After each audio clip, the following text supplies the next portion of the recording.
Assalamualaikum warahmatullahi wabarakatuh. Alhamdulillahi rabbil alamin. Wa bihi nasta'inu ala umuri dunya waddin. Wa la haula wa la quwwata illa billahil aliyyil azim. Wa sallallahu ala sayyidina wa maulana Muhammadin wa ala alihi wa sahbihi ajma'in. Amma ba'du. Alhamdulillah malam semangkian kadito meskipun diiringi dengan rintik-rintik hujan, kita dengan Allah masih diizinkan, diberi pertolongan untuk bisa berkumpul di tempat yang penuh barokah ini dalam acara rutinan Ihsan di Tanah Merah dan sekitarnya. Semoga Allah tetap memberi kita keistiqomahan, memberi kita pertolongan, sehingga kita bisa tetap konsisten dan komitmen untuk bisa mengadakan acara seperti ini 1 bulan sekali. Salawat serta salam mari kita panjatkan selalu kepada baginda Nabi besar Muhammad sallallahu alaihi wasallam yang telah mengajarkan kepada kita agama Islam yang sangat luar biasa, agama yang diakui oleh Allah, agama yang mengajarkan manusia agar tidak hanya sekedar menjadi hewan yang bisa berpikir, tetapi yang betul-betul bisa menunjukkan potensi keagungan dan kemuliaan manusia itu sendiri. Para sahabat-sahabat Ihsan yang hadir sekalian, memang orang hidup di dunia itu dipengaruhi oleh situasi dan kondisi. Karena pola pikir itu bisa didapat melalui pengalaman, dan pengalaman manusia itu tidak sama. Orang yang terlahir di lingkungan agamis, pola pikirnya cenderung agamis. Tapi yang lahir di kalangan sekuler, pola pikirnya akan sekuler. Namun justru keberadaan agama itu yang menyeimbangkan standar. Manusia yang tidak beragama, mereka selalu mendasarkan kebaikan dan keburukannya kepada penilaian semata. Penilaian didapat dari pengalaman. Maka di kalangan orang-orang barbar yang memang hidup di dalam daerah yang keras seperti Meksiko misalnya, bentuk kekerasan atau pembunuhan atau apapun namanya premanisme itu biasa. Karena standar mereka itu standar penilaian pemikiran, tidak ada real, tidak ada rule aturan yang baku, yang punya otoritas untuk menetapkan ini baik, ini tidak. Tapi agamalah yang menjadi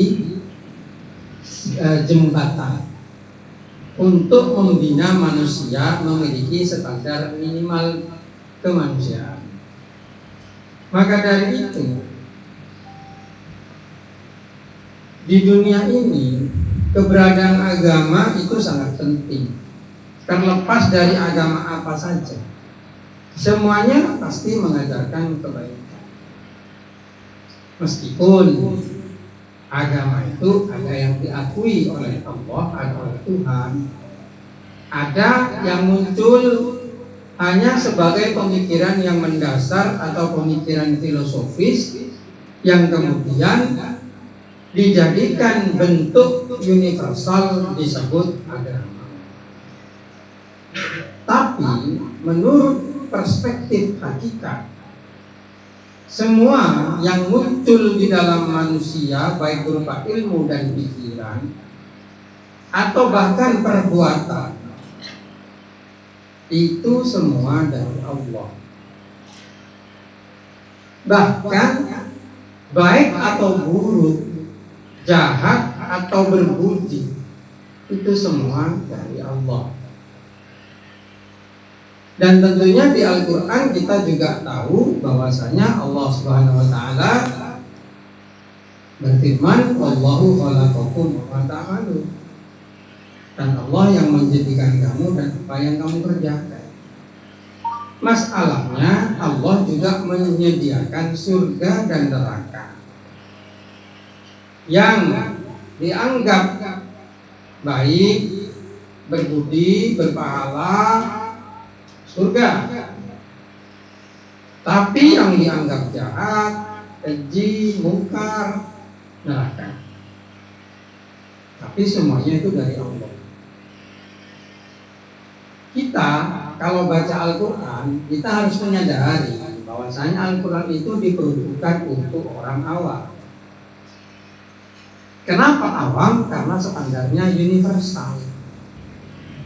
Al-Quran itu mengajarkan kebaikan. Al-Quran juga memunculkan narasi-narasi tentang kemungkaran, ma'ruf, amar ma'ruf, nahi mungkar, dan sebagainya. Tapi itu standar universal. Kalau diikuti, maka kita akan menjadi manusia yang baik secara umum. Akan tetapi untuk orang-orang yang mengerti dan memahami, kita seharusnya lebih dari itu, lebih dari sekedar minimal yang ada dalam Al-Quran. Nah, disitulah keberadaan ilmu, termasuk ilmu tasawuf, itu muncul. Karena ilmu tasawuf itu adalah ilmu yang mengusahakan kita manusia itu naik dari standar awam, standar umum, menjadi khusus. Nah, disitulah akhirnya muncul yang namanya pesantren. Jadi kalau bicara sejarah, pesantren itu sebenarnya bukan model pendidikan yang langsung ada dalam Al-Quran. Karena di Al-Quran Allah Ta'ala hanya memberikan semacam isyarat. Allamal insana ma lam ya'lam, gitu. Allama bil qalam, begitu. Tidak ada kemudian model-model pendidikan seperti pesantren di Al-Quran. Di zaman Nabi pun nggak ada model-model pendidikan seperti pesantren atau perguruan tinggi atau apa. Jadi kalau konsisten pada istilahnya orang Salafi Wahabi, perguruan tinggi itu bid'ah. Karena tidak ada di zaman Nabi. Pesantren juga bid'ah. Karena tidak pernah ada model-model seperti itu di zaman Nabi. Walaupun kalau kita melihat dengan teliti pada sejarah, di zaman Nabi itu ada yang namanya Ashabus Suffah. Mereka-mereka yang tidak pernah pulang dari masjid, di mana masjid itu kumpul dengan jalannya Rasulullah, dengan rumahnya Nabi. Mereka selalu siap mendengarkan sabda-sabda Nabi. Mereka hafalkan, mereka catat, yang kemudian menjadi hadis-hadis yang kita kenal saat ini. Itu cikal bakal model pesantren, di mana seorang murid tinggal di rumah guru. Akan tetapi kalau kita telusuri lebih dalam, pesantren ini sebenarnya adalah model pendidikan dari zaman kerajaan Majapahit. Di sana ada yang namanya pecantrikan. Pecantrikan itu tempat tinggalnya para cantrik menemani empu, resi, pemuka agama Hindu Buddha. Hindu kalau di Majapahit itu. Nah, dari sistem pendidikan pecantrikan inilah kemudian yang mungkin terinspirasi oleh seperti sistemnya biara-biara Shaolin, di mana guru dan murid berkumpul di satu tempat. Mereka dididik secara intensif dalam, kalau Shaolin ada bela dirinya, ada juga pembacaan kitab suci dan sama seperti itu. Nah, pecantrikan itu memang lebih klop karena Wali Songo masuk tuh di zaman itu. Yang kemudian Wali Songo menciptakan juga, tapi yang agama Islam. Kalau yang itu pecantrikan, akhirnya beralih menjadi pesantren. Nah, itu cikal bakalnya. Pesantren ketika dibaca cepat jadi pesantren gitu. Kalau kita jujur. Tapi terus terang, model pendidikan seperti ini efektif. Jadi kalau kemudian dikatakan bahwasanya pesantren itu niru Hindu, saya juga tidak terima. Kenapa? Karena di zaman Nabi ada ashabus suffah yang mirip model. Tapi kita nggak usah terjebak di dalam masalah model, karena model itu universal, umum. Semua model-model itu bisa ditiru dan bisa diterapkan selama itu bagus. Tapi yang terpenting adalah di zaman sekarang itu bergeser. Kalau dulu di zaman para wali yang dibina di dalam pesantren itu bukan hanya ilmu pengetahuan, tetapi lebih kepada mental spiritual. Pengetahuan itu sekedar menguatkan mental, bukan dijadikan sebagai tolok ukur kesuksesan. Keberhasilan seorang cantrik di zaman Hindu dulu itu bukan karena dia menghafalkan banyak kitab, bisa berdakwah atau ceramah, bukan itu. Tapi kemampuan cantrik itu untuk memanifestasikan semua ajaran itu kepada tindakan nyata dalam bentuk kesaktian, kemampuan untuk menempa keris, atau dalam kanuragan. Kemudian bagaimana dia bersikap, berperilaku, itu manifestasi. Kalau sekarang banyak yang terpaku hanya pada kertas yang bernama ijazah. Nyantri hanya untuk bersembunyi dari narkobanisasi, atau dari pengaruh-pengaruh guru. Jadi pesantren menjadi tempat lari, pelarian, bukan pesantren akhirnya namanya.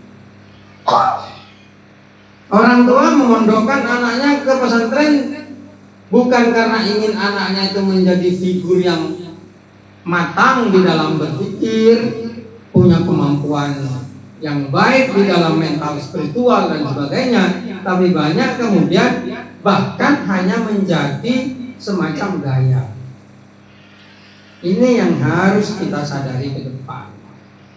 Makanya sebagai alumni dari pesantren, kita harus sadar bahwasanya manifestasi dari santri, istilah santri itu bukan kemampuan untuk berceramah atau kemampuan untuk bicara, bukan itu, tapi kemampuan memanifestasikan ajaran yang ada di pesantren untuk membentuk pribadi-pribadi yang luhur, yang mampu memberikan kontribusi nyata, minimal contoh baik kepada masyarakat, bukan hanya ngomong.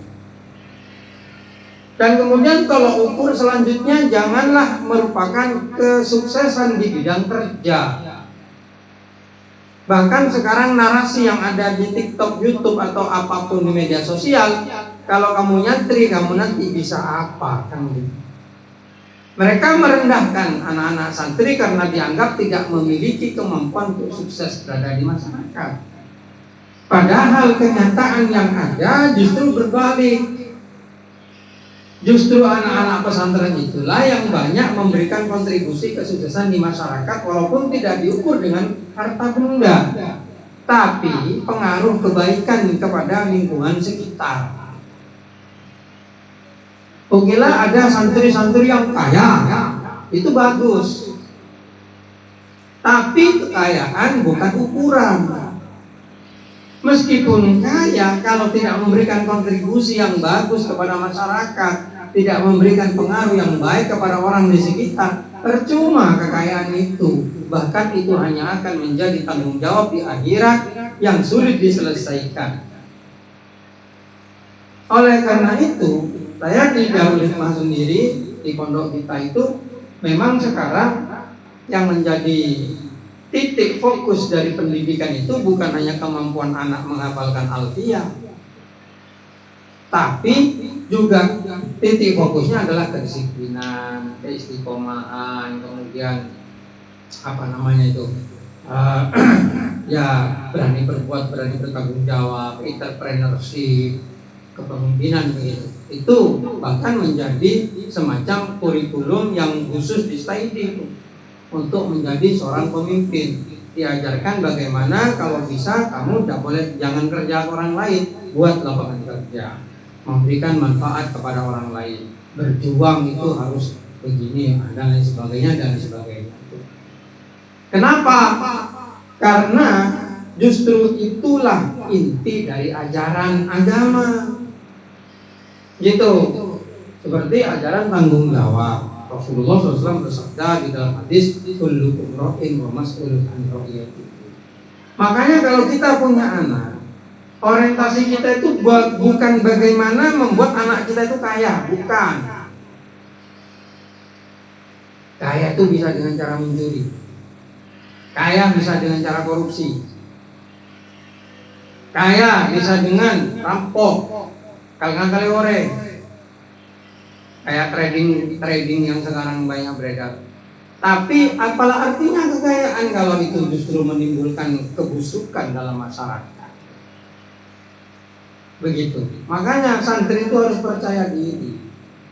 Kenapa? Satu, ilmu agama itu diajarkan kepada kita, dan itu yang membentuk pribadi.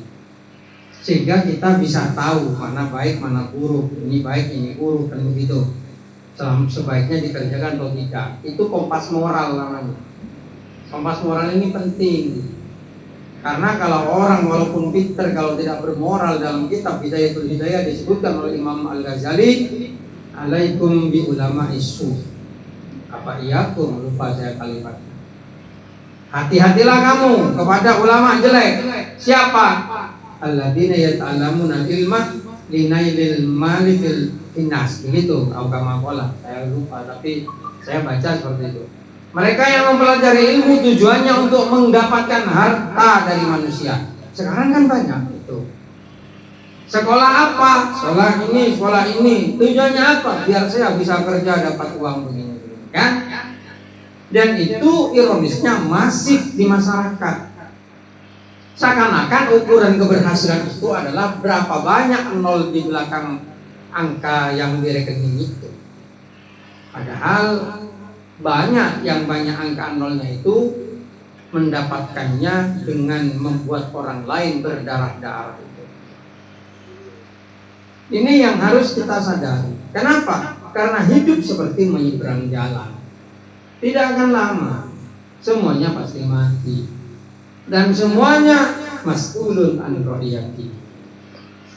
Maka dari itu kemudian semangat untuk sukses itu bukan hanya kita mampu membuat atau memiliki banyak harta, tapi harus khairun nas anfa'hum linnas, kata Rasul. Kita harus bisa bermanfaat kepada masyarakat.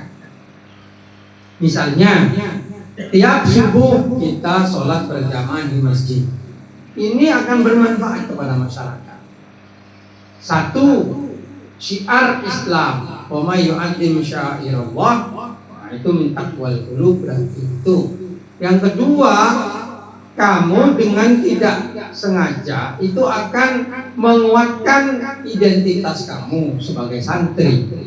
Kalau malah tidak senang jamaah di masjid, wah aja pakai santri aja yang ngarah telepon lo manfaat. Enang kodut talaya, corin cak jamaah aja lah karo. Terus makai lo wajib yang fardu kifayah. Yang lalu jemaah ke masjid. Nah, begitu, itu contoh. Walaupun itu tidak wajib seperti itu. Kemudian ketika ada kegiatan bakti sosial, santri harus ada di depan.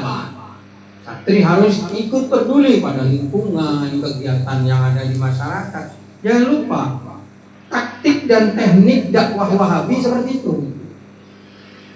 Wahabi itu di mana-mana kan selalu jemaah di masjid bareng-bareng. Itu memang taktik untuk mendapatkan simpati. Kenapa taktik dan teknik yang seperti itu tidak dikerjakan santri kan begitu? Coba tuh lihat banyak anak-anak lulusan pesantren terkadang di kampungnya ya cuek-cuek saja, nggak ikut-ikut kegiatan, nggak ikut ini, itu malah membuat orang menjadi pesimis kepada pesantren. Dan itu sebagian sebab kenapa sekarang kemudian muncul stigma negatif tentang pesantren. Apalagi sekarang banyak juga yang namanya gus-gus yang nggak benar itu, yang sekarang dikritik siapa namanya Ilham, siapa namanya?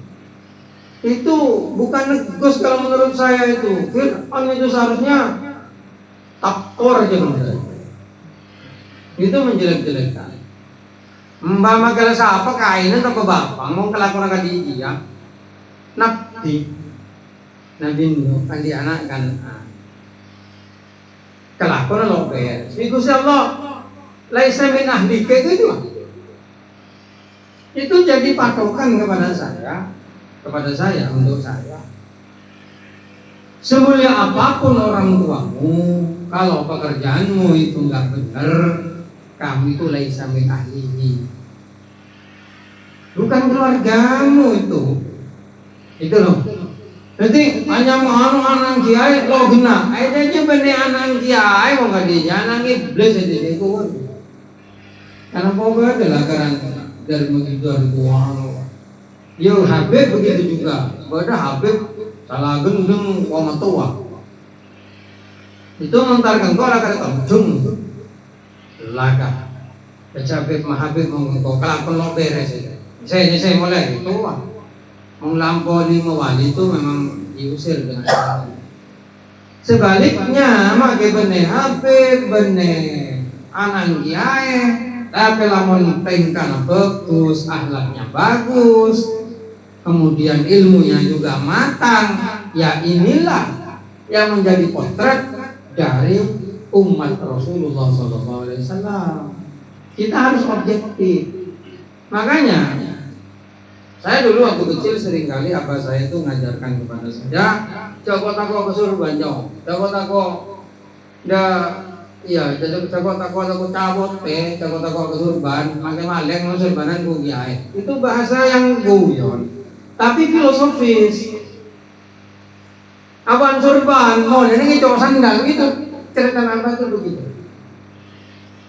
Jadi cak tako ada kelam, cak tako ada label anak kiai, Habib apa, lihat tingkahnya, unsur, itu kan unsur majilah atau unsur makora, gitu. Tapi itu secara top down itu kalau dari perspektif bawah itu kan berarti kita jangan melihat kepada bajunya atau anaknya siapa atau apa itu. Tapi secara top kalau dari down begitu. Tapi secara top dari atas itu nasihatlah kepada kita. Oh kamu yang bukan anak kiai, jangan kamu kemudian merasa minder. Kalau kamu alim, kalau kamu punya ilmu akhlak yang bagus, ya kamu itu pilihan Tuhan. May yuridullahu bi khaira yufaqihu fiddin. Sebaliknya yang anaknya kiai, jangan sombong dengan derajatmu itu. Karena kalau kamu tidak punya ilmu yang pantas, kalau kamu tidak punya akhlak yang pantas, ya kamu hanya akan menjadi nila dalam susu sebelangan. Setitik nila merusak susu sebelangan. Gitu. Ya termasuk bagian saya kotak kiai kemudian cabul ke santrinya kemudian ada itu kan Ulama usul yang nggak bisa megang derajat, yaitu cobaannya itu. Anaknya Nabi juga ada, anaknya Nabi Nuh, itu seperti itu, istrinya Nabi Lut, itu seperti itu. Ini nasihat yang harus disampaikan juga kepada lora-lora yang ada di sekitar kita itu, karena ada sekarang lora itu narkoba. Nanti alasannya biar saya bisa melek malam lama awirit, saya minum narkoba. Itu kan mengobati haus dengan air laut itu. Nggak benar itu. Dalam hadis, dalam kaidah itu diterangkan bahwasanya apa namanya itu? Kalau Darul Mafasid, ya betul. Darul Mafasid muqaddamun ala jabil masoleh. Idza jitamal halal wal haram wal haram. Idza ta'aradul mani wal mubtadi kudimal mani. Nah, itu. Ya, makanya nanti kamu kalau di masyarakat tuh melihat orang, jangan dari derajat atau dari martabat, tapi lihat dari pekerjaannya.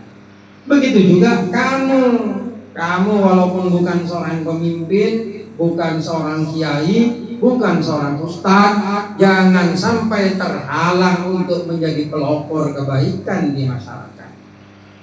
Biarkan orang mengatakan kamu cari muka kamu, yang penting kamu ikhlas lillah, bekerja untuk kebaikan, sholat jamaah, istiqomah di masjid. Kalau ada kegiatan sosial di masyarakat, kamu terjun paling depan.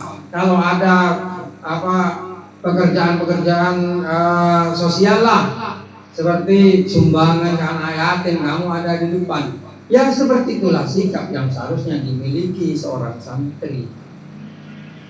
Itu. Jangan kemudian menunggu ada syutingan kamu baru sedekah, itu kan gaya-gayanya orang-orang kaya. Biar dapat nama, lah sedekah banyak ke masjid, mulai syuting. Sedekah ning 50.000. Wong syuting sedekah ning tombah mana. Ya kecil untuk orang soki. Begitu. Jangan seperti itu, karena monitor utama kita itu adalah Allah. Allah selalu memonitor. Allah selalu merekam perbuatan kita. Makanya di pesantren itu kita disadarkan akan hal itu, sehingga orientasi kehidupan kita bukanlah dunia, tetapi akhirat. Di pesantren kita diajari barokah. Di pesantren kita itu diajari balasan yang baik bagi yang berbuat baik, balasan jelek bagi yang berbuat jelek. Walaupun tidak seperti hukum karma. Hukum karma itu kepunyaan Hindu. Jadi orang Islam jangan sekali-kali mengatakan ini hukum karma bagimu. Karena apa? Berarti percaya pada kepercayaan Hindu. Tapi itu adalah keadilan Allah. Kalau berbuat dolim, Allah Ta'ala balas dengan kedoliman. Saya baca kapan itu, sebulan yang lalu, ada peristiwa perampasan sepeda motor. Ketika ditelusuri gitu, ternyata yang merampas itu punya bapak yang dulu bapaknya pernah dirampas oleh bapaknya yang dirampas, begitu. Lambat bapak ngetung ngerampas ding situ lah jadi masan kebabaan anjing ngerampas ding searampas deh. Balasan Allah datangnya sinkron ini. Ada yang kakek, dari kakek kalau kejadian nanti dibawa cucu dibawa. Allah Ta'ala adil. Itu pasti, karena Allah Ta'ala sering menyatakan di dalam Al-Quran tentang keadilan Allah. Jadi kalau kita berbuat sesuatu yang zalim, sekecil apapun kepada siapapun, siap-siap balasan Allah itu pasti datang. Syukur kalau kamu dibalas di dunia, berarti dosamu dimaafkan. Anggap diseimbangkan. Tapi kalau Allah nggak balas kamu di dunia, di akhirat balasannya akan lebih pedih. Gitu. Makanya seringkali ada orang yang sadar ketika mengalami suatu musibah, mereka tidak mengatakan innalillahi wa inna ilaihi raji'un. Mereka mengatakan alhamdulillah. Ini saya juga bingung. Yo kok bisa alhamdulillah Allah telah memaafkan dosa saya dengan cara musibah ini. Karena saya dulu pernah terjadi seperti ini. Oh, ini filsafat berarti orangnya. Lalu wah, seolah. Mungkin ngode kan nggak mikir itu. Orang senang garep, orang senang orang apa kan gitu. Itu anak muda. Saya kan juga pernah mengalami fase tanpa berpikir kan begitu. Tapi ketika sudah mulai bisa berpikir, iya itu keliru, iya itu. Nah ini loh. Dan kemudian Allah Ta'ala menyediakan sarana istighfar, minta maaf dan berjanji tidak akan mengulangi lagi. Walaupun sekarang banyak istighfar itu ya hanya formalitas. Istighfar aku dicokole, istighfar itu dicokole. Itu kan kerjanya orang Madura kan begitu. Sampai terkenal tuh di orang-orang Jawa, Madura itu ibadah maju, maksiat maju begitu. Memang ada terkenal. Aduh, kalau sholat itu ibadah, walau di mana itu ibadah sholat. Tapi ada timasan marina apa? Jangan diam. Nyopet itu. Ya itu masih bagus. Makanya apa jangan gitu. Ibadah kan salah apa jangan narkoba pos. Ngeco, apa aku ngerti. Ya itu manusia-manusia yang mungkin Allah Ta'ala sediakan menjadi kayu neraka itu. Ya jangan kita ikuti yang seperti itu. Inilah manfaatnya kita belajar agama dari guru yang juga memiliki kompatibilitas dan kemampuan yang cukup gitu. Dan alhamdulillah kita tidak kemudian terkontaminasi dengan paham-paham seperti salafi, wahabi dan sebagainya yang kata Rasul imannya nerobos, lo cekak ke hati, nerobos, gitu. Makanya kita selalu bersyukur kepada Allah dan berusaha agar supaya kita tetap ada di jalan yang baik. Makanya dengan pertemuan-pertemuan seperti ini itu diharapkan bahwasanya kita kemudian bisa memiliki harapan. Harapannya apa? Harapan agar ke depan kita itu bisa tetap ada di jalan yang diridhoi Allah dengan cara mengintensifkan kegiatan-kegiatan yang baik seperti sekarang ini. Karena apa? Kumpul dengan orang baik akan membuatmu menjadi lebih dekat kepada baik. Sebaliknya kumpul dengan orang yang jelek justru akan menyeretmu sedikit demi sedikit kepada kejelekan. Di kitab Taklim diterangkan anil mar'i la tas'al wa absir qarinahu fa inal qarina bil maqarini yaqtadi. Kan begitu. Fa in kana ada syarrin fa jannib sur'atan wa in kana ada khairun fa tawrin tadi. Gitu. Kalau ingin tahu seseorang jangan bertanya kepada dia, tanyakan kepada temannya. Karena teman kepada teman itu menular. Kalau temannya baik, kalau temannya jelek, jauhilah secepatnya. Tapi kalau temannya baik, maka dekatilah dia, engkau akan dapat hidayah. Sekian yang bisa saya sampaikan, semoga bermanfaat. Wabillahi taufiq wal hidayah. Wassalamualaikum warahmatullahi wabarakatuh.